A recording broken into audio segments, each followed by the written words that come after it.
So, lads, today we are going to be talking about this right here from Aerial Powers. This was part of her last vlog.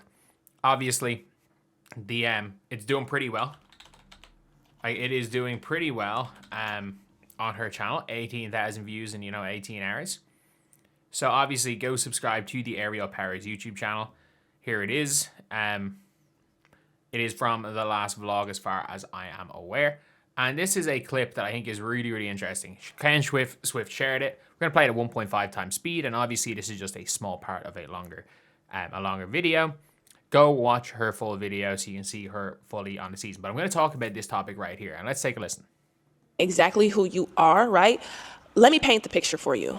We just lost to Vegas. Got us a penthouse suite to be with each other one last time, okay? And I just remember sitting in the back where I can see everyone and everybody, what everybody's doing. And that's one of the things that is very, very big, where it's like the entire Fever team were, like the Indiana Fever organization booked a massive penthouse so that after they lose, you know what? We're having a big team night out. We're having a huge team night out no matter what. And we're celebrating everybody. And I don't know if all teams do that, but it's a good thing. It's a good thing because there's a very common phrase that was once said about Irish basketball by the great Dave Hopla. If you guys don't know who Dave Hopla is, he's an NBA shooting coach. When he played pro in Ireland. And there's a culture in Irish basketball of like, it doesn't read like you can absolutely despise, like, you go basically to war on the court, but no matter what happens in the game, win or lose, we booze. Like, that is kind of the Irish culture, the culture of Irish basketball, where it's like, win or lose, we booze. And it's no matter what, and it's a reason why like teams tend to be so close here, and they want to freaking kill each other on the court. But it's like, no matter what happens, that doesn't, like, if you lose a game, it's not gonna ruin you. It's not gonna ruin, heck, it's not even gonna ruin your night, let alone a period of time. It's not even gonna ruin your night. You still got war on the court, and that's one of the things I always felt kept the team together, where it's like, you're together in celebration, or even when you're losing, you can celebrate a season. When you lose a big game, you can celebrate just going out into battle, realistically, which sport is, in a form, together. But let's keep taking a listen. And it was just like, oh my God, I'm getting chills talking to you about it right now. In the back, in the cut, watching everybody. I see Lexi, Shay, Sophie, they're doing their thing on the pool table. Lexi's being her, being silly, being hyped, jazz bumping Sophie. Sophie being crazy. Sophie, a song come on, she dancing, twerking, you know what I'm saying? Cece over there on the couch being the DJ, standing on the couch with her shades on. KK over there just dancing, you know? Everybody's just being them. And I look and I sit and I watch. Coach is also dancing sometimes, being her. All the coaches. All the coaches just vibing. And I sit back and I look.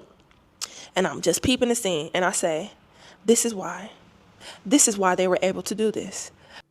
Because everybody can just be them. Sophie can be her crazy self. Lex can be herself. Cece can do what she doing, DJ. And nobody is, what's she doing? What's she doing there? Everybody. I think there was a player that was like that. And she just don't want to be there. She just don't want to be there. I think there is a very specific personality that you kind of need to play on this Indiana Fever team. So let's go on with it. Just being them and just vibing, you know what I'm saying? And that is so hard to find, especially in big groups. And then that song by Nicki Minaj came on. I wish that I can have this moment for life, for life. Y'all know that song? For life, Cause in this moment, I just feel so alive, right? So I'm sitting back and that song came on and I got chills because I'm watching all them do their thing. Laughter, happiness, togetherness. And it's just like, dang, man. Thank you, God, for allowing me to be able to be here and be blessed enough to experience a team and people this way. Because it's not like that everywhere. And for them to be able to go through what they went through, I know this moment right here is exactly why It's exactly why they were able to go through what they went through. Look at them. Look at how they're being with each other, celebrating each other, talking, laughing, being real friends. It was beautiful. I wish I could have took y'all with me. But certain situations, I like to be with my teammates, you know. I like to show y'all the BTS, but some things, it's just for us, you know. I talk about being exactly who. And this is a huge thing with this Fever team. And we all joke about it. Oh, the power of friendship. That, like, this locker room was genuinely a major reason why they were as good as they were. Look, the Indiana Fever, I mean this when I say this, even with Kelsey Mitchell healthy, even with Aaliyah Boston healthy, talent-wise, were the 10th best team in the WNBA. Genuinely, they were one of the weaker teams in the WNBA. They should have been. On paper, they should have been one of the weaker teams in the WNBA. Because to say that the 9 seed LA Sparks, who had like this, and this team was an overtime away from the finals, the LA Sparks were way better on paper. Way better on paper than this Fever team. The Dream were way better, and they fucking beat the Dream.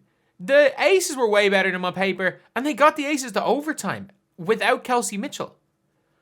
They were genuinely one of, like, it was a team where the power of friendship actually nearly got them to a finals. And I don't think people understand how important that is. Like, they can actually, like, you can if you get on with your teammates, if you're willing to, for lack of a better way of describing, if you're willing to die on the court for your teammates, you are 100% more likely to play harder. You're more likely to go for that loose ball. You're more likely to run yourself into the ground. Sometimes literally, in the case of Kelsey Mitchell. You're more likely to give everything for your team, which again is extremely important. Regardless of what people want to think, that is extremely important. And that is a way that, like, players are able to outperform their ability. And coming from somebody who has been on talented teams and not won because the vibes weren't there, and have been on teams that were super talented, but maybe on paper not as good as our opposition, and won. Like, I won a national championship with a team where we were expected to lose in the first round. We won 5 rounds in a row, 0 favorites. We were favorites to win 0 rounds, and mostly was because our whole team was close. We got on with each other. We played for each other, whereas a lot of the other top high talented teams played as individuals. Like, it's one of those things where I think the Indiana Fever are one of the top teams in that regard, and that's why they're going to be so good. Because the Fever need to use this part of the campaign to pull in free agents. Great culture yields great teamwork, and it needs to be a certain type of player. If you have, like, I hate saying this, but, like, if you have a significant other on another team, the Fever shouldn't be recruiting you. If you want to have this type of an attitude.